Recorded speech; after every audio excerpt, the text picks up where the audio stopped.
Hello happy souls. இன்னைக்கு ஒரு இன்ட்ரெஸ்டிங்கான நான்வெஜ் ரெசிபி தான் பார்க்க போகிறோம். ஸோ யாருக்கு தாங்க பிரியாணி பிடிக்காது? எங்கள் வீட்டில் உள்ள எல்லாருக்குமே வந்து பிரியாணி ரொம்பவே பிடிக்கும். இன்னைக்கு ஒரு இன்ட்ரெஸ்டிங்கான பிரியாணி தான்.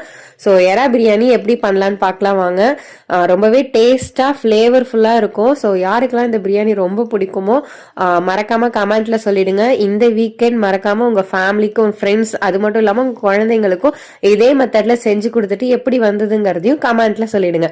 ஸோ வாங்க வீடியோக்குள்ள போகலாம்.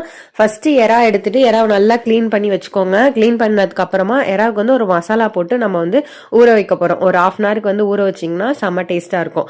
ஸோ என்னென்ன மசாலா போடணும் அப்படின்னு பார்த்தீங்கன்னா, ஃபர்ஸ்ட் வந்து மஞ்சத்தூள் ஆட் பண்ணிக்கிறோம். அதுக்கப்புறம் காரத்துக்கு கொஞ்சம் காரத்தூள். ஸோ இந்த மசாலா எல்லாமே வந்து நம்ம அந்த எறாக்குள்ள மசாலா மட்டும்தான், அந்த அளவுக்கு மட்டும் கொஞ்சமா போட்டு ஊற வச்சுக்கணும். கொஞ்சமா சீரகத்தூள், கரம் மசாலா, இந்த எறாவுக்கு தேவையான அளவுக்கு உப்பு, தயிர். ஸோ இவ்வளோதாங்க மசாலா. இதை மட்டும் போட்டு நல்லா வந்து மசாலா நல்லா மிக்ஸ் பண்ணிட்டு ஒரு 1/2 hour வந்து ஊற வச்சிருங்க. ஸோ இது வந்து நல்லா ஊறி வந்ததுன்னா அப்படின்னா நல்லா சூப்பராக இருக்கும். எறாலையும் நல்லா மசாலா ஏறி சூப்பராக இருக்கும் சாப்பிட்றதுக்கு. ஒரு மிக்சி ஜாரில் இஞ்சி, பூண்டு, அதுக்கப்புறம் கொஞ்சமாக புதினா, கொத்தமல்லியும் நான் வந்து சேர்த்து அரைச்சிக்கிறேன். ஸோ இந்த மாதிரி செய்யும் போது நல்லா பிரியாணி நல்லா ஃப்ளேவராக இருக்கும். ட்ரை பண்ணி பாருங்கள்.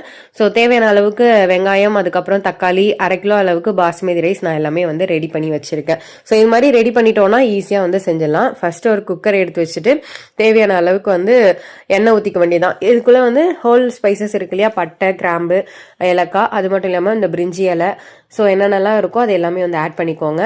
அது நல்லா எண்ணெய் காய்ச்சதுக்கப்புறம் ஹோல் ஸ்பைசஸ் ஆட் பண்ணிவிட்டு ஆனியனை போட்டு நல்லா வதக்க வேண்டியதான். ஸோ பிரியாணிக்கு முக்கியமே இந்த ஆனியன் வந்து நல்லா வதங்கி வரணும். ஸோ இந்த ஸ்டேஜ் வந்ததுக்கப்புறமா நம்ம இஞ்சி பூண்டு பேஸ்ட் அரைச்சி வச்சுருக்கோம் இல்லையா, இஞ்சி பூண்டு, புதினா, கொத்தமல்லி, அதை எல்லாத்தையுமே ஆட் பண்ணி நல்லா வதக்கிக்கோங்க. அதுக்கப்புறம் வந்து தக்காளி ஆட் பண்ணிக்கோங்க. ஸோ இதில் நல்லா வதங்கி எண்ணெய் பிரிஞ்சு வந்ததுக்கப்புறமா நம்ம மசாலா போட்டு வச்சுக்கோம் இல்லையா, இறால், அதையும் வந்து ஆட் பண்ணிவிட்டு நான் கொஞ்சமாக வந்து இதுலேயும் தயிர் ஊற்றிக்கிறேன்.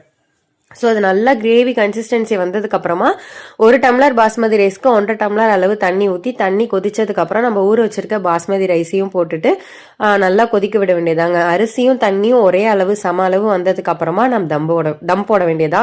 ஸோ எப்பொழுதும் செய்கிற அதே மெத்தட் தான். ஆனால் இறாலுக்கு வந்து முன்னாடியே வந்து மசாலாஸ் ஆட் பண்ணி நம்ம வந்து இது பண்ணிக்க போகிறோம்.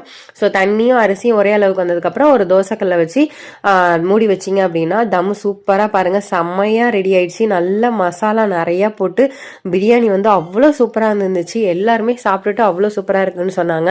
ஸோ கண்டிப்பாக ட்ரை பண்ணி பாருங்கள். நான் வந்து இறால் பிரியாணி, அதுக்கப்புறம் வந்து முட்டை தொக்கு, ஆனியன் ரைத்தா, இதுதான் வந்து எங்கள் வீட்டில் செஞ்சுருந்தோம்.